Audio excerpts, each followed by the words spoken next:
Beautiful. Thank you. Thank you very much.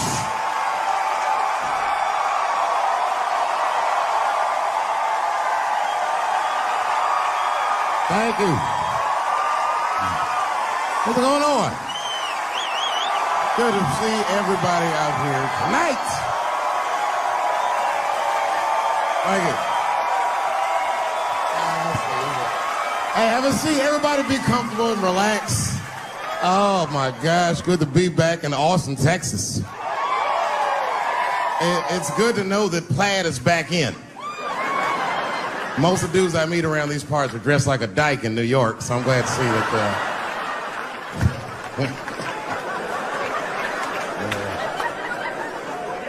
Man, fucking Texas, this place is pretty good. Pretty damn good. You know, I was in Santa Fe the other night, and a motherfucker threw a banana peel at me. Yeah, that didn't feel so good. Of course, it was a white person. Not to indict the whites, I'm just saying. And then not only did he throw a banana peel at me, but it was premeditated. You could tell. You could tell the peel was too brown, you know what I mean? It was like, you didn't eat that banana recently, motherfucker. You had that shit waiting on me. And the whole crowd was white, so it just got instantly creepy, and everyone looked like they were looking at 12 Years a Slave or something. They were all just like,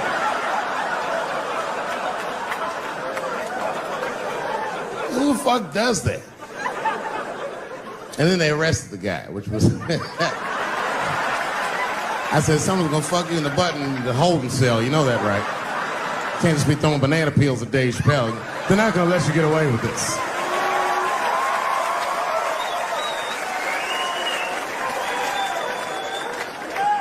And the press called me up like, do you have a statement? A statement? For a fucking banana peel? No! I don't have anything to say. This guy was like fucking famous for throwing a banana peel at me. 20 years from now, he's gonna be tucking his kids in the bed and the kid gonna be like, Daddy, tell him about the day that you threw that banana peel at that nigger in Santa Fe. Boy, I'll tell you what, that black motherfucker saw his name up on the marquee about a week before. I said, man, if I could just get close enough to meet him, throw a banana on that nigger and show him how. Fucking banana gate. I didn't even want to press charges. You know, this has happened to me before. No, sir, it's not a banana. I live in Ohio, right? So this like a few winters ago. Oh, I didn't know you would ever clap for that. Well, all right. That's the first time that shit's ever happened. Ohio! Anyway, I live amongst the whites. Small town in Ohio. And it was wintertime, and it had snowed recently, so there were huge snowdrifts on the street. I was walking with my sister. Now, my sister was dressed in all Muslim garb, as were her children. And I was dressed as Dave Chappelle. And we were walking and just talking about something, and a car sped around the corner, and the window came down, and somebody threw a snowball and hit me right in my shoulder. I didn't know what was going on. Why was this happening? Because I am black? Because she's Muslim? Because I'm Dave Chappelle? I couldn't tell. But again, I knew it was premeditated. Because who the fuck has a snowball in a warm car? Way through, lady. Because he went around the corner and got stopped at the red light. He was caught in the traffic. So then I ran out into the street and I just tapped on his window. Hey, my man, can I just talk to you guys for a second? Come on out for a second. I just want to talk to you. There's 4 young white dudes in the car. They were like, just chill, bro. I said, relax. I just want to talk. Now, this is an old black trick. Really, I didn't want to talk. I was going to fuck them up. So, if you're ever caught in traffic and a black guy starts saying he just want to talk to you, don't open the door, nigga. Even if he's me, smiling at you. And they were like, chill, bro, just chill. And then the one guy in the back seat, I don't know what, he was just cockier than his friends. He was like, fuck it, man. I'll get out the car. And I started yanking on his door. Let me help you, motherfucker. Let me just help you out. And I didn't notice his window was down. And he threw a snowball and shit hit me right in my chest. Pow. He said, fuck you, you fucking nigger. And then the light turned green and they sped off. And I smiled from ear to ear. I looked at my sister and she said, I got the plates. And I was happy as shit because throwing a snowball at a motherfucker is a misdemeanor assault. But if you call me and me and my sister start dancing, we gonna send this motherfucker to jail. Now, I didn't notice it, but while I was yelling at him, a crowd of all white people had formed because it was an all-white town. And I was like, uh-oh, I thought I was gonna get jumped. And one of them white guys stepped out and was like, I didn't like that at all. This is not what this town represents. I don't want this goddamn stuff in my vicinity. And another white guy was like, yeah, I didn't like it either. And then an old white guy stepped out of the crowd and said, young man, if you're going to fill out a police report, I would like to come with you and do the same. I said, you guys would do that for me? And the whole crowd said, hooray! I said, come on, y'all. I look like Malcolm X going to see Brother Johnson with a trail of white people.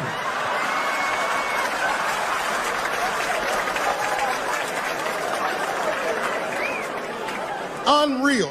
Hour later, we was all just sitting in the police station, and the police came in. They're like, well, Mr. Chappelle, 16 identical police reports. We ran the tags, 2 young men that had their mother's car. We have all 4 suspects in holding. Their mother is here. It's up to you. Whatever you want to do. If you want to press charges, we'll move forward. Sorry about that, officer. I'm a little flustered. I've never been in a position where I could decide the fate of white children before, but it's weighing heavy on me, sir. And I really can't decide. And I saw a lady pacing back and forth in the hallway, and I said, is that? He goes, yes, that's their mother. But can I speak to her before I make a decision? And when the mom came in, she saw it was me.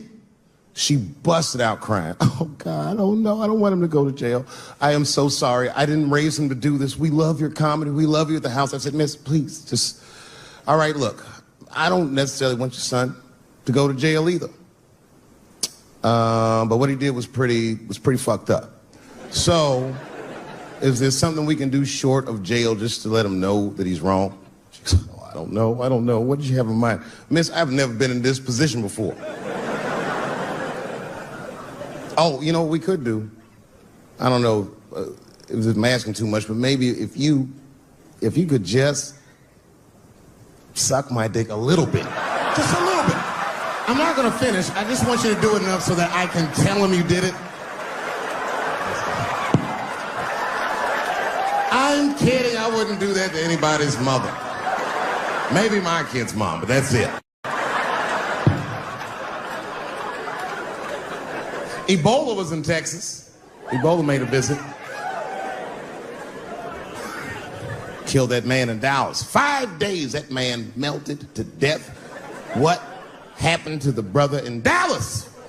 Where was the secret serum is what we all said. I remember in the beginning of Ebola, there were 2 American doctors that got sick in Africa. They flew them in a private jet straight to Atlanta to the CDC. I didn't even know CDC saw patients.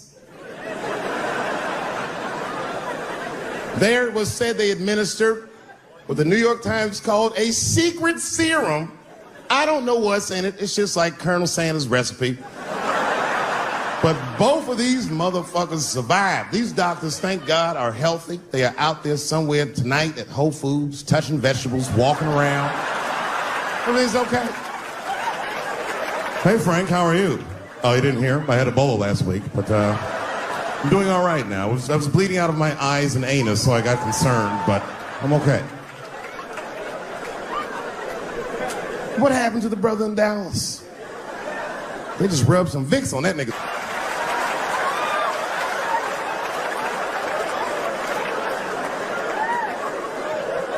I knew he wasn't gonna make it. I already know. Sad. I saw in the New York Times, they said Ebola is the new AIDS. Whew. Isn't that something? Here I am thinking that old AIDS was working just fine. And they already have a new AIDS out.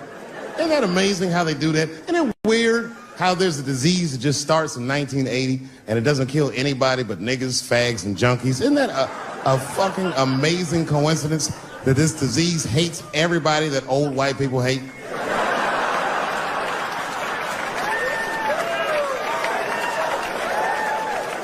I think either God is white or the government hid that shit in disco balls.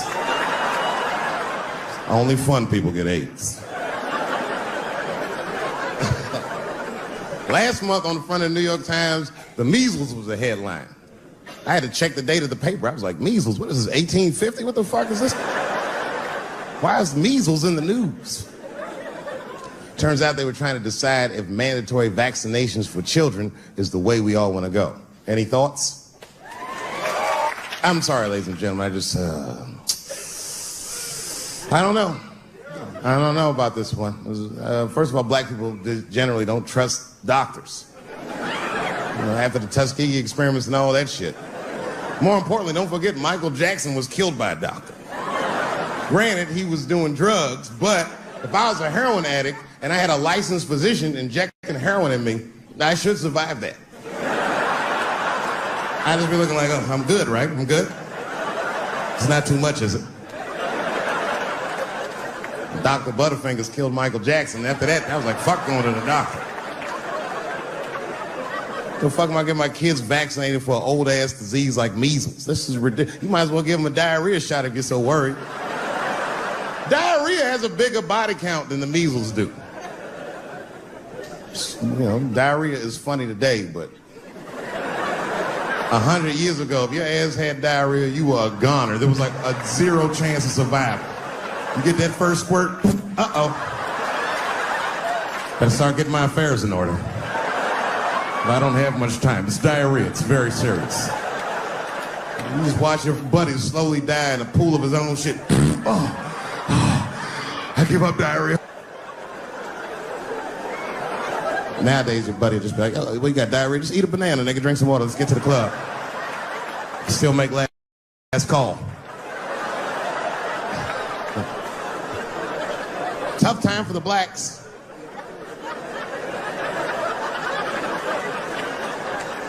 These are not good times for the blacks. I don't know if you know what I'm talking about, right? Police are killing us again. It's a very unfortunate set of circumstances because we were doing very well. You know, America has a racial hot seat. I think we can all agree that that's the truth. And we can also agree that that hot seat is traditionally occupied by African Americans in general, African American men in particular. Although I can see that in recent years, that seat has been occupied by Mexicans, and I dare say Arabs. And we, the black Americans, would like to thank you both for your sacrifice and your struggle. We needed a break. We needed a goddamn break.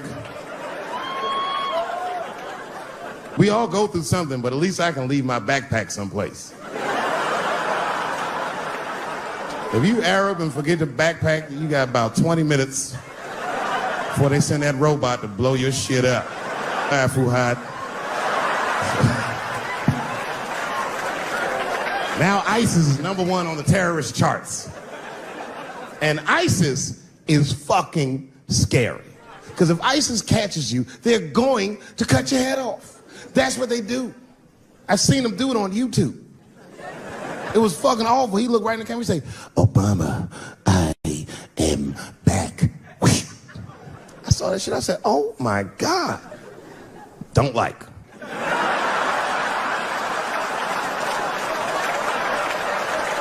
How is this guy cutting people's heads off on YouTube? I can't even post a dick pic, and this motherfucker is decapitating people. I'm gonna have to change my settings. You know, everyone has it hard, but I think harder than black people and harder than Arabs and harder than Mexicans, you know who has it the worst? Fat black people.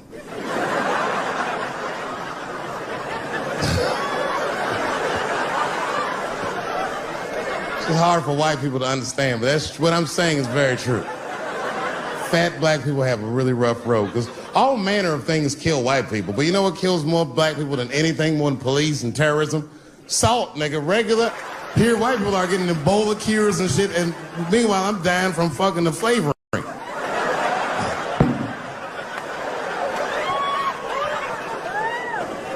Look, honestly, I'll stop talking about it. Let me say this, though. Let me just say this. Can we all just say that we've seen it coming? Were you surprised? It's like when that guy threw that banana at me. Do you think I was surprised? Hell no. I've been in show business 30 years. I was expecting this banana. I knew one of these nights, it's like somebody gonna throw a banana at me one of these nights, niggas. Because that's how it starts, with the name calling. Like that Paula Deen. Remember Paula Deen got fired from the Food Network? If you know anything about show business, it is really hard to get fired from the fucking Food Network. And they dropped that bitch like a hot potato. All because she called somebody an N-word 30 years before she had a show. I don't know who she said it to, but whoever it was just looking at her like, I'm gonna get you for this bitch. That shit came back 30 years later like a Bill Cosby rape and sunk a battleship.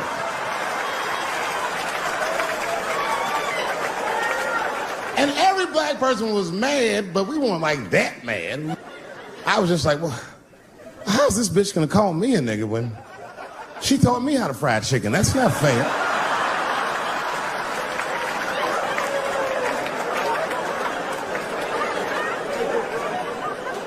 I think Donald Sterling shit was more serious. Remember Donald Sterling? He used to own the Clippers, and then he got caught on a secretly recorded tape saying some very unsavory things about African Americans. And there's a lesson in that for all of us. The lesson is, if you are old and white and racist in this great country, whatever you do, don't tell your black girlfriend about that shit, because that's who made the tape. She recorded all that shit, and the tape was terrible. He was like, stop bringing these black guys to my games. First, we're all confused, like, well, how the fuck are you gonna have a game without us? But it turned out that the black guy he was speaking of was none other than Magic Johnson, the billionaire. Unbelievable. Never even mentioned the fact that he had AIDS, which is... This guy must be really racist if AIDS is the footnote. Well, you gotta be careful, baby. He got the old Ebola.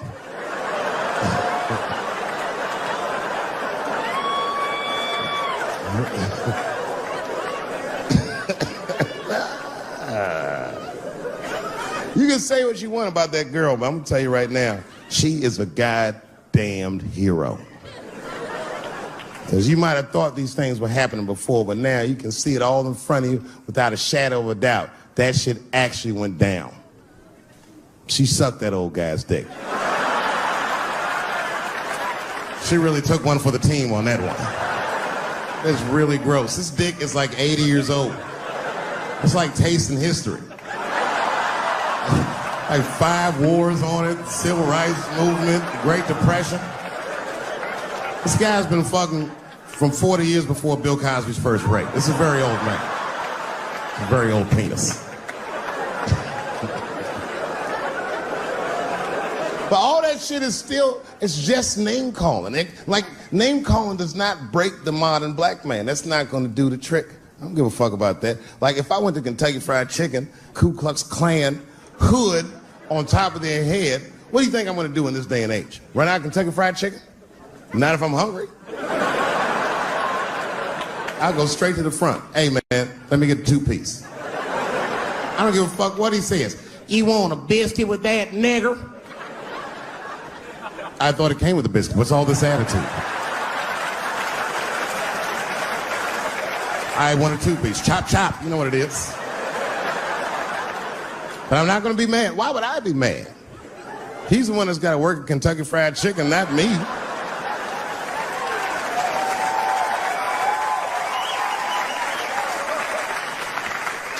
Or how about this? What if I lived in Austin and I had a white girlfriend? It's possible in Austin. As a matter of fact, some people say it's necessary, but that's not the point.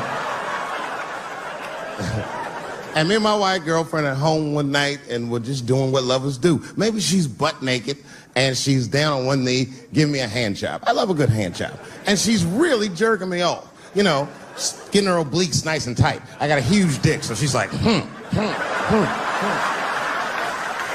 And I'm like, wow, this really feels wonderful. I think I'm gonna come. Nigger. I know, that's a tough one. But what do you think I'm gonna do? Hey!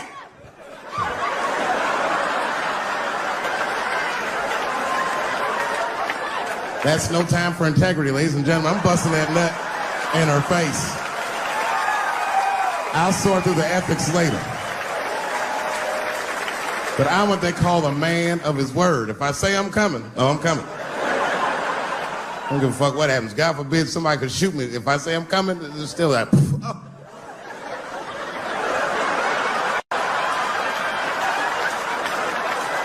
Doesn't mean I like getting shot.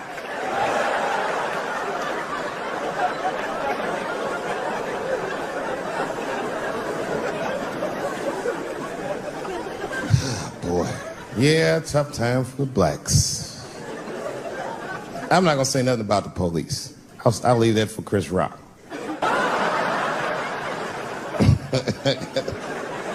The other big sports story was fucking Ray Rice's tape. Anyone see that Ray Rice tape? I can't stop watching it. It's fucking awful. It's the most violent thing I've seen happen to a woman that was shot in color. Really fucking bad. Like, if I could have froze time at that moment and gave Ray Rice some advice, I don't think there's any way possible I'd be like, you should punch her in the face. It's a fucking terrible idea.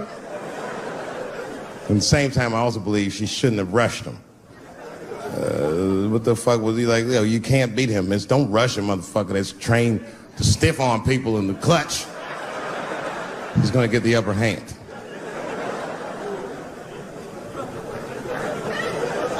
The only reason I bring him up is because, you know, he's about to play football again. You didn't know that? The NFL was told by a federal judge that they had to reinstate Ray Rice because he was transparent with their investigation. He told them exactly what he did, and they can't just change your writ. That's like if I'm hanging out with my buddies and I'm like, hey guys, guess what I did last night? I fucked this big fat girl I met at the club. And they're all like, oh shit, Dave, that's crazy.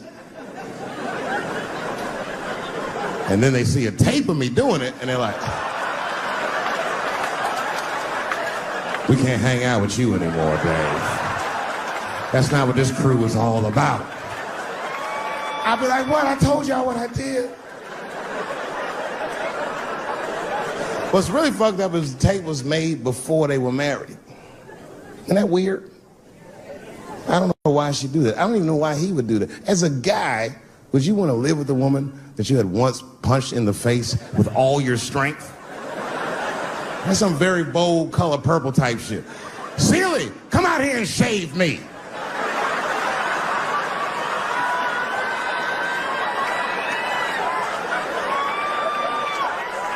You out of your fucking mind?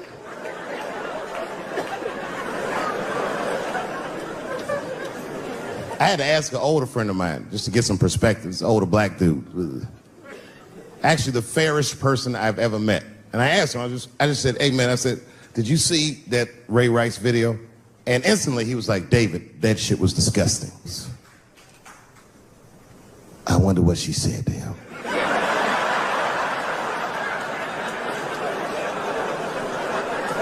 I don't think that matters. I think the idea is you're not supposed to punch her in the face. My wife says terrible shit to me. My wife once called me a pussy in front of dinner guests. I know, I started to get mad, but then I was like, fuck it, she's probably right. I am a pussy, I admit it. I'm soft and warm and persuasive like a real pussy. Right. And then I told her, I said, and if you don't take care of me properly, I might stink, like your pussy. Oh, we fight dirty at the Chappelle household. It's not a big deal. No. If you want to get to the bottom of a matter of the heart, what you're supposed to do is ask a woman. Now, actually, there's two women that I know. They're both college professors in this little area I live in. And I meet them twice a week at Starbucks for coffee. Talk about important shit. And I asked the girls who's Ray Rice after he punched her in the face with all his strength. And one of my girlfriends said, David, you need to wake the fuck up. She's staying for the money. Well, now, wait a minute, because my other girlfriend was like, I disagree. I think that she actually loves him. And I said, wait a minute, ladies, you know what? I think that you're both right. And what I was doing when I said that was preserving the possibility of a threesome with these bitches. I've been chipping away at this pussy one cup of coffee at a time for like 4 years. I was gonna throw all that hard work away with some Ray Rice shit. I don't care that much.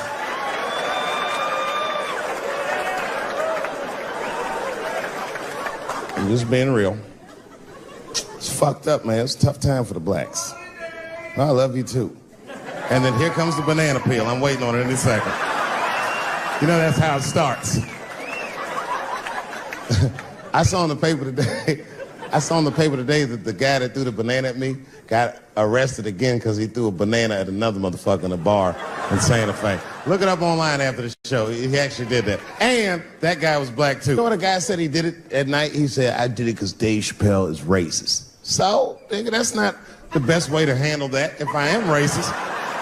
What if Martin Luther King just went around throwing tuna casserole on white people? Would that work? Huh? I seen your girl bubbling. She's drunk as hell, buddy. Listen, sir, I don't know what she's saying, but just take my advice.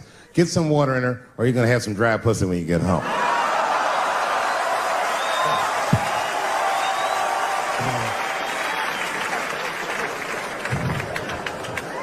His dick's gonna be shaped the fuck up tomorrow. Santa Maria. Who got a cigarette in here? Anyone got a cigarette I can borrow? Yeah, you fella, yeah, please. Well, let me see this. This is a Marlboro menthol. This could have been anybody. If it was a Newport, I'd be like a black dude threw that up. But a Marlboro menthol, that's one of them riddles.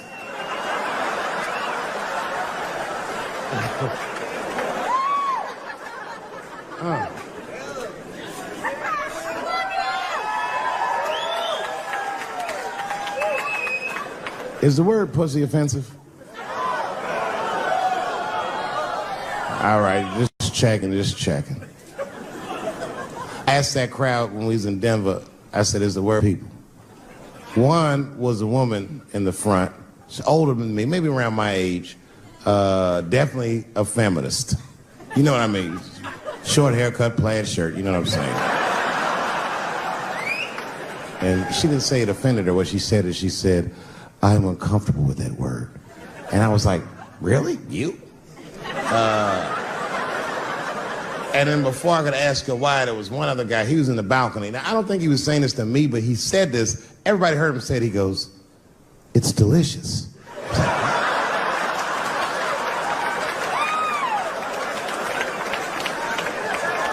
I don't think I've ever heard pussy called delicious before in my life. Now, this is not to say that it's bad, but it's definitely an acquired taste. I don't think any of us tasted pussy our first time like, hey, it's good. It needs something.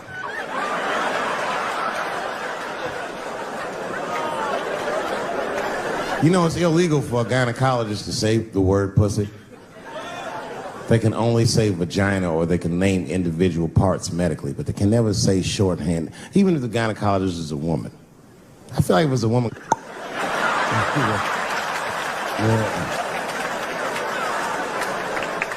I don't think men should be allowed to be gynecologists. That shit is a conflict of interest. Even when my wife was pregnant, we used to go to the gynecologist. And he'd put her legs up in that stirrup like this. He'd be like, all right, Miss Chappelle, just try to relax. I'd push it back up, motherfucker, I got this. Just tell me what to look for.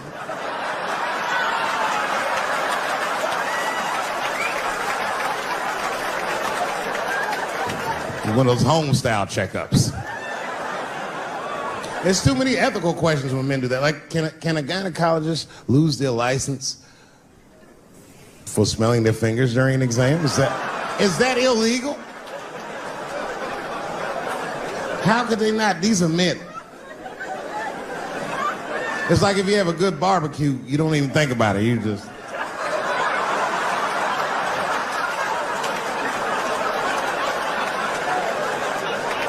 The word pussy is only offensive if you're older.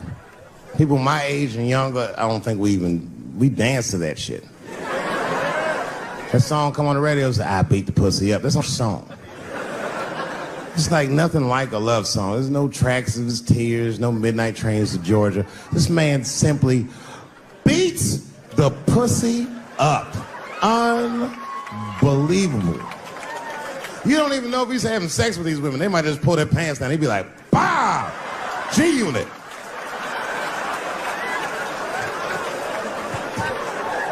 Like he'll be watching HBO. Hi, I'm Larry Merchant, standing here ringside with the pussy after a devastating bout with 50 Cent. Pussy, come over here and let me talk to you for a second. My God, you look terrible. Your lips seem to be swollen. You're bleeding a little bit. Tell me, pussy, what happened inside of that ring with 50? I don't know, Larry. I felt really good in the first round. I was ready to fight. It's warm and moist, and I don't know. It just hit me from angles I wasn't expecting. Front, left. The backside surprised me the most. Well, pussy, let's take a look at round 4. This is where it all went wrong for you. Here you come out of your corner, pussy. You fight really good. It looks like you got 50 with a right and a left, but then 50 slips your jab, and there, right there. You see that? He punches you right on that little bean thing you have on the top of your head. I don't know what that is. But there's 50 just pounding away at that bean over and over, and that pussy gets rattled around like that. I don't think I was thinking anything, Larry. You know, I'm a real good defensive fighter. It's real hard to get to me. I've never been punched directly on my bean before. As a matter of fact, most fighters don't even know that bean exists. I guess he just hit me there and I lost control of my legs. I don't know what else to tell you. I like when Lil Wayne talks about pussy, because Lil Wayne used to have that song. He'd say, I got a bitch that plays movies in my jacuzzi. And then it goes like this. Pussy juicy. That shit always makes me laugh, because no guy says that, you know what I mean? Only Lil Wayne would say some shit like that. If he was fucking a girl, she's like, is this pussy good? And I can be like, it's juicy. It's good. The pussy was juicy. That's why I'm not Lil Wayne. Because if I was in a hot tub with a girl and I could tell that the pussy was juicy while I was in the hot tub, I'd probably get out of the tub. I'm a germaphobe. I just picture Lil Wayne like, what is this strange oil floating in my hot tub water juice? That shit was so funny to me, I must have wrote like no less than 40 jokes with the punchline pussy juice. And all of them worked to some degree 100% of the time. I'll do one more just so you believe it, okay? All right.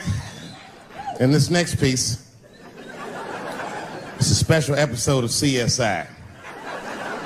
For some reason, Lil Wayne is guest starring as the lead detective, okay? That's the setup. Are you ready? Here it goes. Has anyone else been on this crime scene? No. It's very strange. This place is virtually undisturbed. No forced entry. No sign of a struggle. Shine your flashlight right here. I just slipped on something. What is this? is this? It glistens in the light. Smooth to the touch. Pussy juice.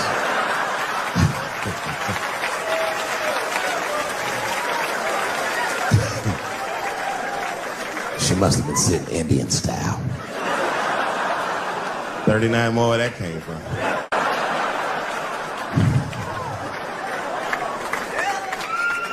Everybody's mad about something.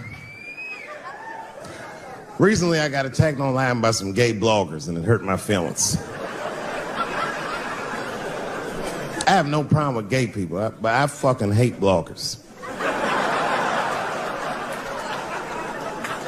I'm not saying it because this person was gay. They was acting like a bitch online. They was like mischaracterizing my jokes, trying to make a point off of me, when it's like, yo, I'm your ally, motherfucker. I'm not trying to stop gay people. I got better shit to do.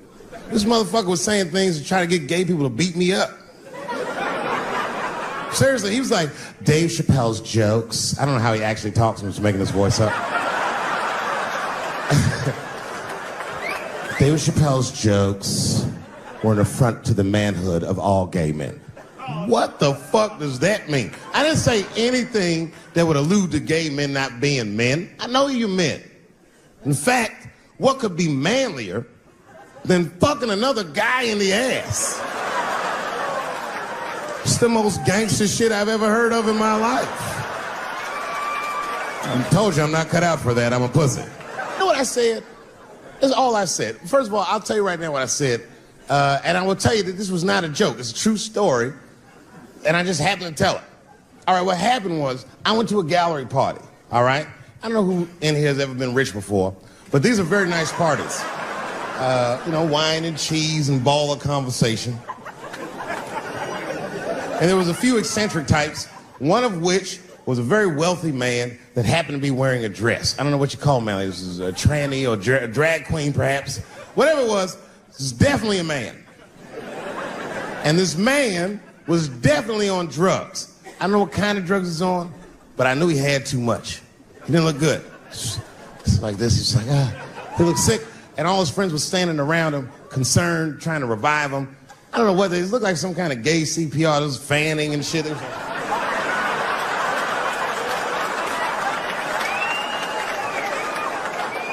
I saw all this from a distance. Now, I should have minded my own business, but I got curious. I was like, oh.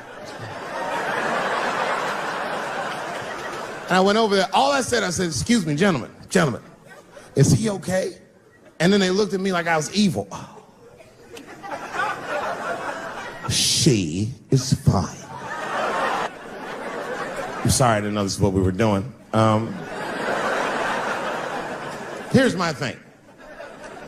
I would support anybody's right to be whoever they feel like they are inside. I'm your ally in that. However, my question is, to what degree do I have to participate in your self-image?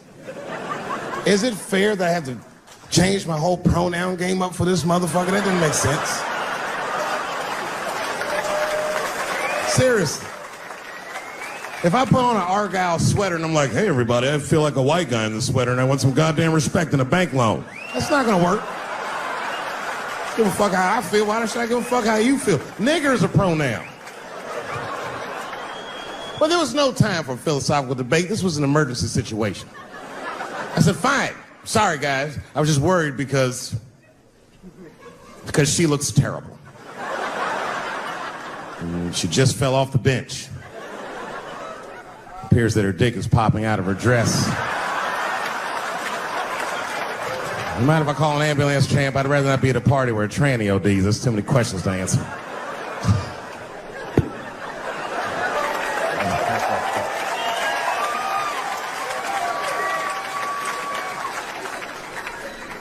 Okay, I've been through this before. I had a friend from high school. Now, in high school, this guy was a thug, Will, right? He was a fucking dope boy. He did it all. He's a wild dude. People used to be very scared of him. And then after high school, word on the street was he'd come out the closet. I personally didn't believe it. I bring him up because last year, he calls me out of the blue like, yo, what's up, man? I got your number from so-and-so, and I heard you're gonna be in New York doing a show. Could I get some tickets? I was like, fuck yeah, get some tickets, man. How you been? He said, well, we'll catch up at the show, man, but yo, I appreciate it. I'll see you soon. I said, all right, man, take care. And I was about to hang up, and I couldn't resist. I was just like, hey, nigga, I heard you was gay. What's going on with that?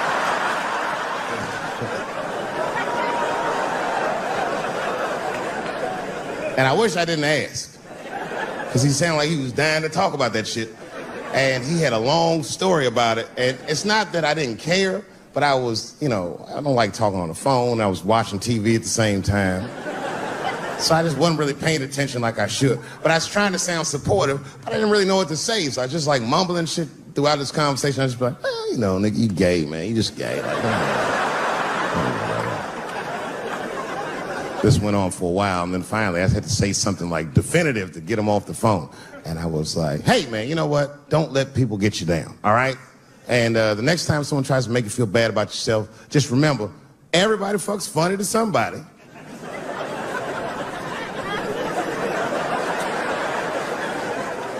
He didn't like that shit. He's like, what the fuck does that mean? I said, huh? He said, you saying I fuck funny, motherfucker? I said, no, that's not what I'm saying. I'm saying everybody's different. He said, you ain't say different, nigga. You say it funny. What's so fucking funny about the way I fuck? And I said, hey, man, I fuck feet. He said, what?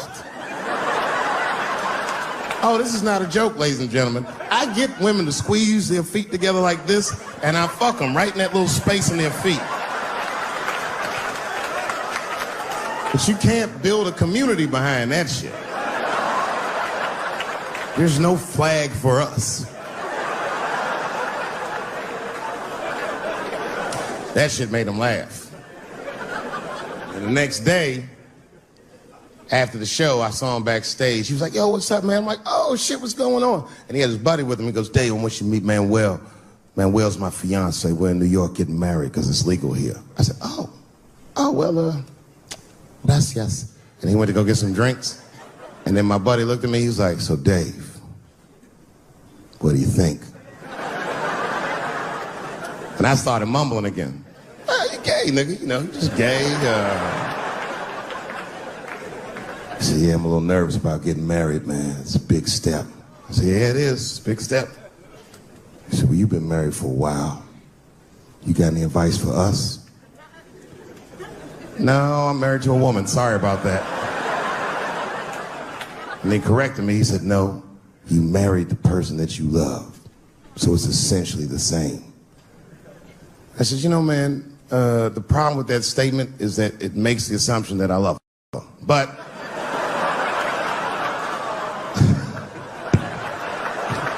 you guys lighten the fuck up. Of course I love my wife. She laughs at this shit. As a matter of fact, she eats and spends this shit. You know what I told him? I told him, I said, you know what you should do, man? First of all, you shouldn't do it. I'm talking about being legally married. It's not that you're gay as much as just legal marriage is a fucking diabolical leverage game in the United States. I'm just being honest. Devoid of religious significance or the idea of love, marriage is nothing but an awful contract that you shouldn't sign. I'm just being real. Because you start out loving each other, and then like 2 years later, you're just building a case against one another for a hypothetical court date that may or may not ever happen. You throw being gay on top of that, that shit is explosive. Like I said, Ray Rice shit. Okay, right after Ray Rice went through all that shit, I was at a party and I met this kid, Michael Sams. You know Michael Sams? Very nice guy. He's the first openly gay NFL player. And Mike's a very nice guy, a very brave guy. But when I met him, I couldn't help but thinking, his wife up in the elevator. Is that domestic violence, or is that just two niggas working shit out in the elevator? You know what I mean?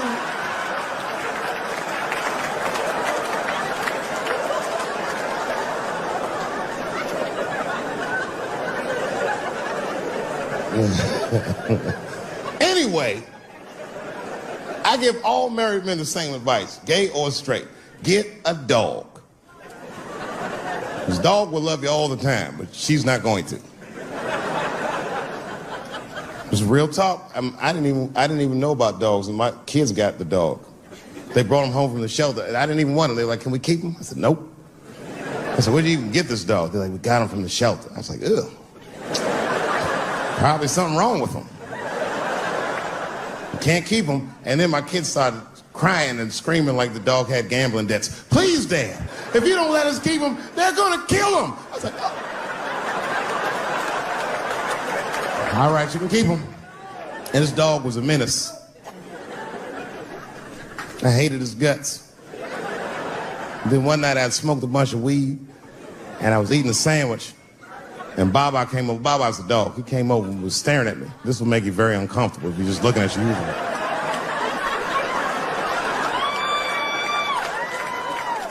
I had to give him a piece of my sandwich so he'd go away. And that's how we became friends. Now, if you see me walking down the street with Baba, I ain't got no leash or nothing. He walks right next to me. If I stop, he'll stop. And if I go, he'll go. And all my friends are like, yo, Dave, that shit is dope. How you train Baba to do that shit? I've never trained Baba. I'm just a messy eater. If I drop food and Baba's not around, all I gotta do is call him. Baba! He's a black dude's dog, so he doesn't come right away. He peeks first to see what's going on.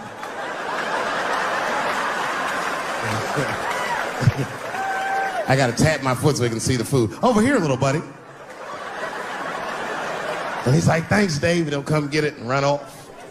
But he knows all my habits. Like, if he smells weed in the house, he'll be like, no, this motherfucker's about to eat. And he'll just come running.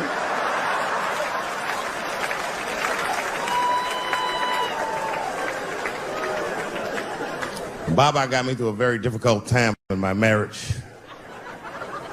We spend the most time together. Like, it's not that me and my wife don't spend time together, but we've been married so long, it's like we don't talk. Like, I don't know if anyone's married here, but if after 10 years, all that chatty shit goes away. You've said it all. You know what I mean? It's just, yeah, we're just in the zone. She says the same shit to me every night before she goes to bed. I'll be the last one up. She's like, I'm gonna get some sleep, Dave. Good night. All right, babe, we'll stay up and watch television. Good night. And she'll walk halfway up the steps. David? Don't eat the kids' lunch. And then she walks away.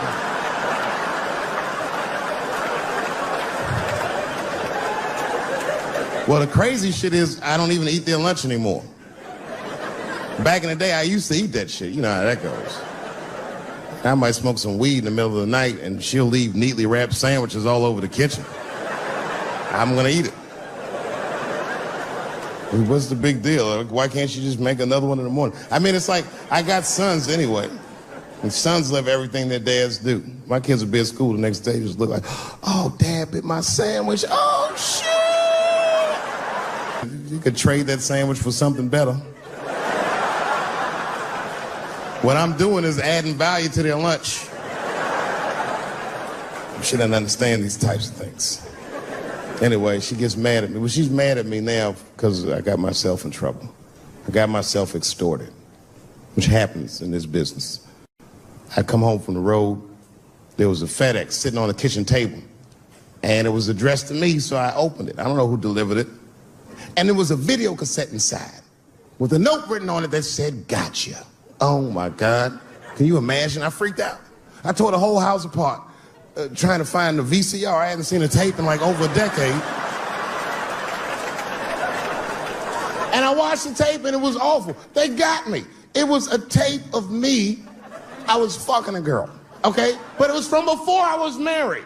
But it was not a good look. And I felt sick to my stomach and I looked up at the clock and then I saw my wife was coming home in 10 minutes and I just panicked. I jerked off to the tape real fast and then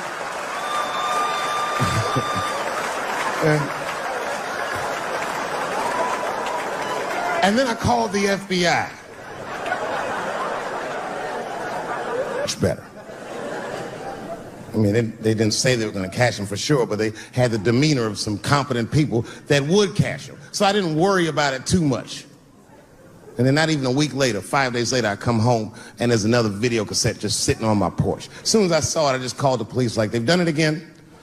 You should probably look for a guy with bell bottoms on because I don't know who the fuck is sending tapes.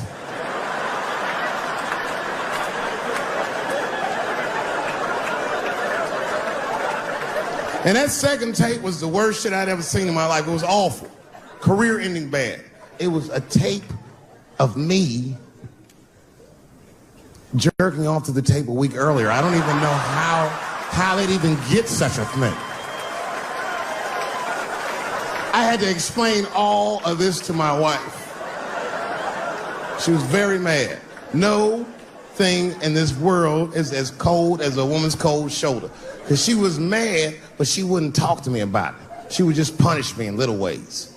Make me do shit that I hate to do. Like pick the kids up from school. That's one thing she made me do. That's a hardship for me.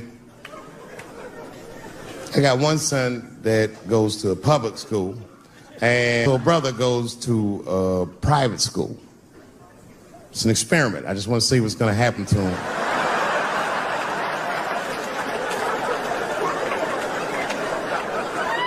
But what's weird is my little son in private school, he's like my thuggy son, you know what I mean?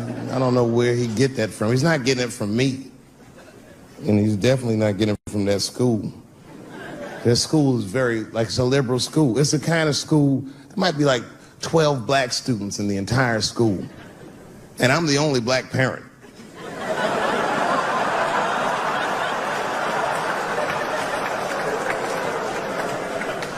And none of the parents like me either. Not because I'm black, but just like they don't like how I roll. Because I've been showing up late all the time, and I'm like in a Porsche and a blasting music that they don't like. You know, the music be like, I'll beat the pussy up. And I pull into the parking lot. I might be smoking a cigarette with the kids in the car. Then I pull into like that handicap space. And then when I get out of the handicap space, they always want to say some passive aggressive shit. Morning, Dave. Don't know if you noticed, but you actually parked in the handicap space. Huh? Yeah, you know what, Frank? I did notice. But who is this handicap guy we're all waiting on that never shows up?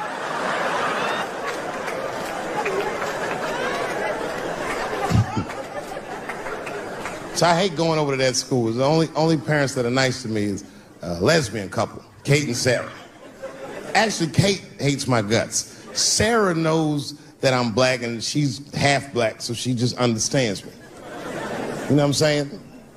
I can't explain it. Because I'll say shit and Kate's just too serious about being a lesbian. I'll be like, hey, Kate, hey, Sarah, you guys going to the father-son picnic next week? How's that going to work? And Kate will instantly be furious. But Sarah knows I'm fucking around, so she'll just say something cool. I don't know, Dave. Maybe me and Kate will flip for that shit. I said, bitch, you better save that coin toss because everybody knows you strapping on in that household. And then Kate will turn bright red, but Sarah just fist bump me like, you right, nigga? It's me. Huh? We're good friends. We're good friends. They invite me to stuff. They're like my only friends at the school. So imagine my surprise when I go to pick my son up after all this happens. And the teacher is waiting outside for me. She's just standing right there in the middle of the fucking handicap space. I knew something was wrong, so I rolled the window. We talked to you for a minute in the office. I said, no, fuck that. We got to talk right here. What's going on? I knew it was bad. Ibrahim had a fight. I said, a fight? Don't worry. Everyone's okay. I said, everyone. What happened? Well, that's it. We don't know what happened because he won't talk to anybody. All we know is that he punched Sarah Jr. in the face. I said, oh no. Sarah's one of the only parents I'm not sure I can beat up in this school. Just then, Kate and Sarah pulled up to pick up their daughter. And then we all had to go into the office. And I was really worried because I didn't want them to kick me out of the school. And then they brought my son in, he was crying. They brought him in like a prisoner. He was like, oh. I said, son, just stop crying, calm down. Do not look at these mean faces. I need you to look at my face. And I need you to tell me the truth, buddy. All right? Just tell me the truth. Is it true? Did you punch that girl, Sarah Jr., in the face? I was trying to give him a signal to lie, but he didn't pick up on it. I was like...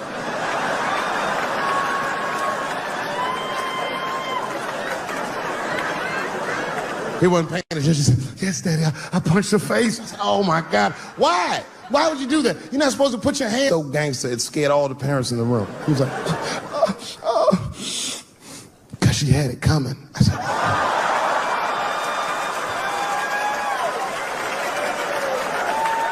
And everyone looked at me. I said, I did not teach you. I don't know where you got that from. I said, what does that mean, son? That is crazy talk. What does that mean? And then he just started crying like he was Tupac. Oh, these kids keep fucking with me.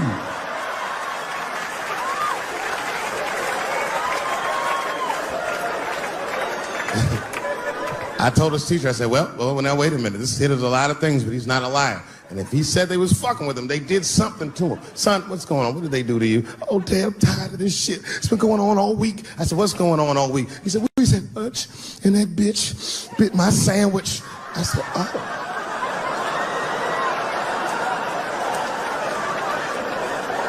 He said, it's the fourth time this week. I'm tired of this sandwich biting bitch. I said, stop using that word. Let's go home. That's a quiet car ride home. We got to the house, he just ran right up to his room, slammed the door. His mother came downstairs. By then, she had heard about everything. She was looking at me like, oh my. She said, you bit that goddamn sandwich, didn't you, Daddy? I said, I'm tired of you accusing me of shit. And I just ran out of the house, jumped in my car and drove off. Of course I bit that sandwich. But I knew that she was just really mad about that tape, so now she's gonna punish me about a fucking sandwich I bit. And I was mad as fuck. You know what I said to myself? I said, I should just never go home. Fuck this shit. You know, by the way, that's how people used to get divorced in the 40s. There wasn't no divorce court in America. Back in those days, if you want to get out your marriage, you just tell your wife, hey, baby, I'm going to get a pack of cigarettes. I'll be right back. You would just leave with the clothes on your back. That's when men were men. And there was no internet back then, so you could move 11 miles away and have a whole new life.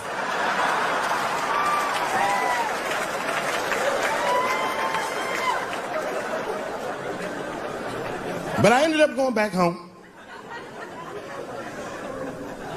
Late at night, and came in the room and she was actually changing for bed. You can always tell your wife is mad at you when they cover their titties up when you're walking. Oh. Let those titties out, it's me, baby. Can we just talk about this for a minute? She said, David, there's nothing to talk about. I already know you bit the sandwich. And don't go looking for the lunch, I hid it.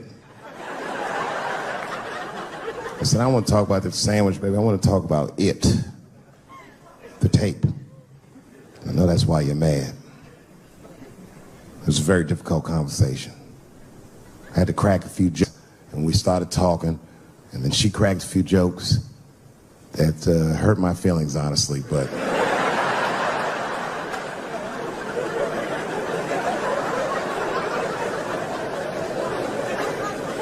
We talked, and you know what she told me? She told me that she was madder about the second extortion tape than she was about the first one. Which doesn't make sense at all. What's wrong with a guy touching his own private parts? It's my own business. It's not like I do it all the time. As a matter of fact, sometimes I do it for her benefit. A lot of guys do this. It's called the mercy jerk. That's the one that happens in the middle of the night when you're about to roll on top of it and you see her face and you're like, she looks tired. That takes a lot of love and discipline to back out of a room with a rock-hard dick. Sometimes I don't make it. Uh-oh. Someone fell asleep with their socks off, didn't they? You can't rape feet.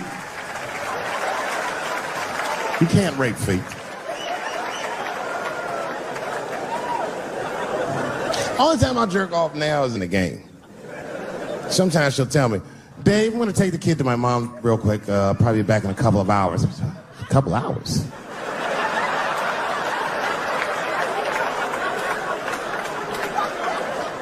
You can get a good one in 2 hours.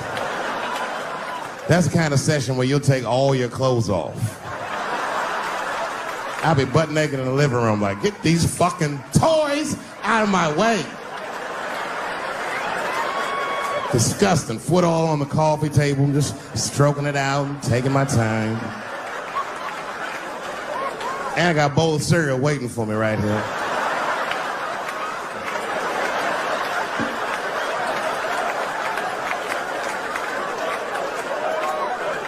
That's when you have the privacy, you can have a loud orgasm. I miss those. Ah! Ah! Ah! You know, when a guy busts a nut, like right after that, there's a window of like 6 minutes where he does the most rational thing he ever does. That's when he's always horrified. Ah! Oh God, what have I done? Oh my God, it's everywhere. Ah! Thank you very much, Austin, Texas. I had a wonderful time. Be well, be happy. Good night, everyone. You know, when I was growing up, I was probably about 8 years old, and at the time, we were living in Silver Spring. Yeah.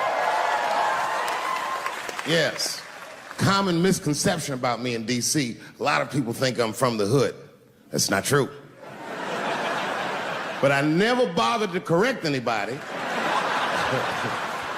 because I wanted the streets to embrace me. As a matter of fact, I kept it up as a ruse. Like sometimes I'll hang out with rappers like Nas and them, and these motherfuckers will start talking about the projects. Yo, it was wild in the PJs, yo. And I'll be like, word, nigga, word. But I don't know. I have no idea. My parents did just well enough so that I could grow up poor around white people.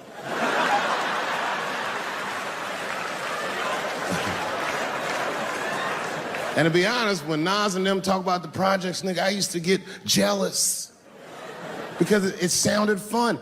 Everybody in the projects was poor, and that's fair.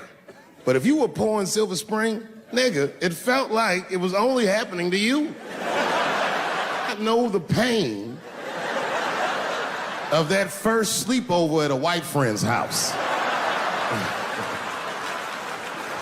When you come back home on Sunday and just look at your parents like, y'all need to step your game up.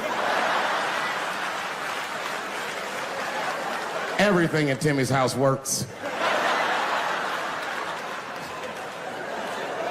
Remember the first time you saw that? In a cold winter, and you'd be at a white friend's house and see the motherfuckers in their living room without their coats on?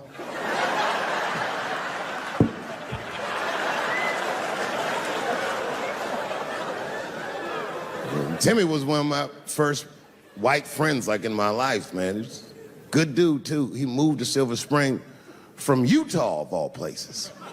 I guess his family was affiliated with that Mormon church they got down there, and me and him used to hang out.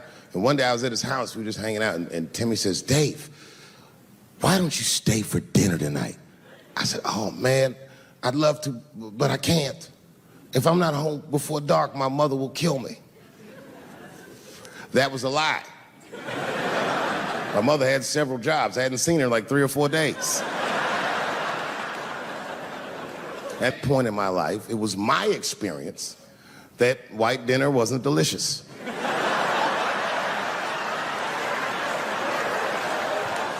I'd rather go home and fry some bologna or some shit like that.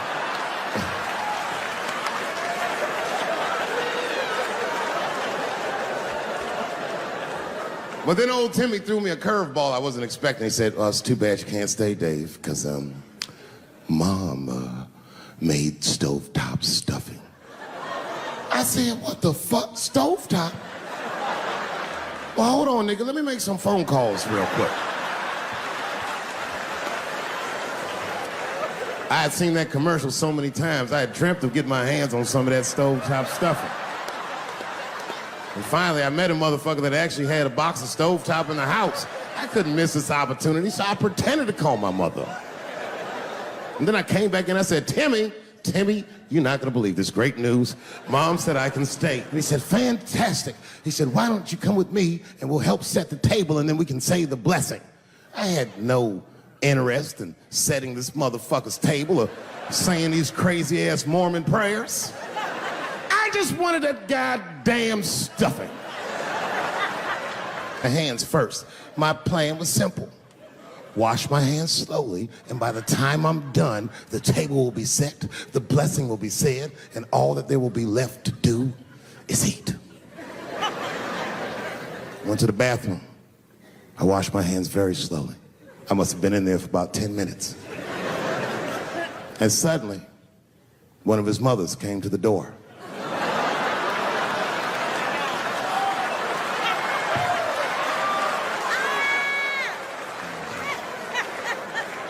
She was like, "Hi, David, right?" I said, "Yes, ma'am." She said, "Timmy tells me that you're planning on staying for dinner." I said, "I hope that's not a problem, ma'am." She says, "No, it's no problem. In fact, we'd love to have you. It's just that we weren't expecting company.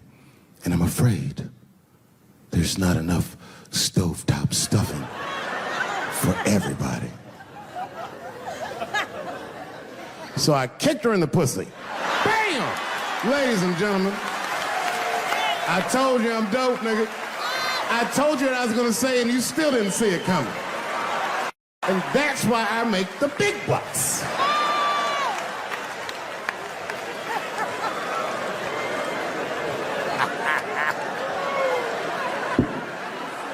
Oh my God. But there's a more important reason that I would stop doing comedy right now. And this reason is the real reason that's been percolating, and it really is the crowd, not you. I'm talking about the crowd on the big stage. It's too hard to entertain a country whose ears are so brittle. Motherfuckers are so sensitive, the whole country is turned into bitch-ass niggas.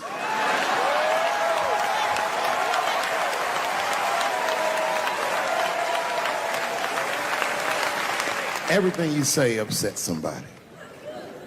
You know, I can remember when it all started. It was when I was doing Chappelle show. When I was doing Chappelle show, I used to do the show, and then on the weekends I do like concerts and shit like that. So I'm doing a concert, and there was a couple in the front row, beautiful couple. The wife was obviously Asian. You could see it in her face.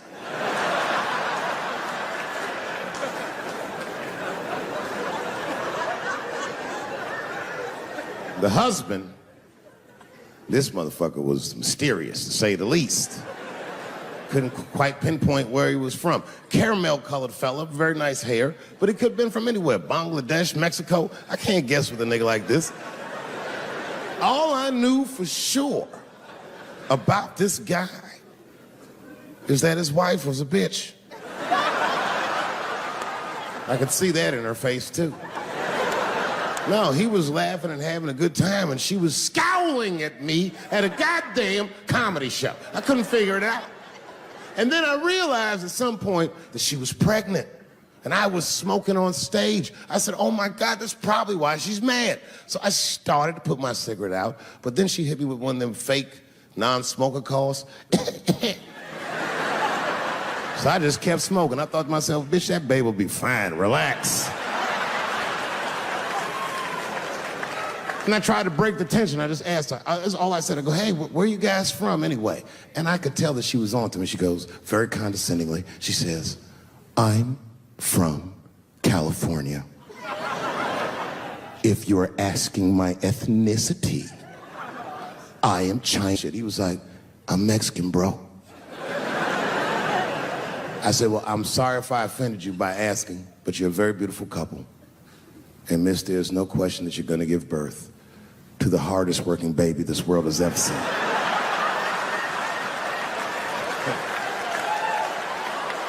That's not a bad joke. She got very upset. She got up to leave immediately, but she didn't just leave. She had to take one last dig at me on the way out. "I will never buy one of your fucking DVDs again, Dave Chappelle." I said, "Ma'am, with all due respect, Chinese people don't buy DVDs."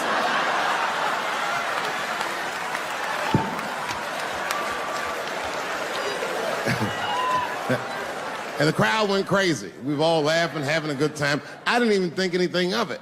And then just 3 days later, this lady sends a fucking letter to my promoter telling him not to book me for shows anymore because I was, quote, racist, and I'm quoting her, "insensitive to the nature of my interracial marriage." I was like, "Word, bitch, I was."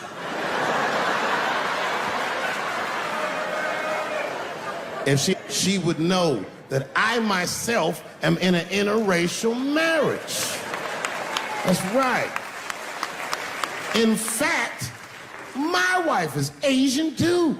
Surprise, bitch, I'll see you on Thanksgiving.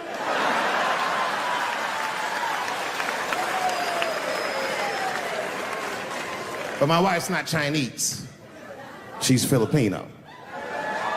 That's right. And our kids are Puerto Rican somehow, so there you go. But I don't give a fuck about interracial marriage. In fact, you know what? My mother is half white. A lot of people don't know that.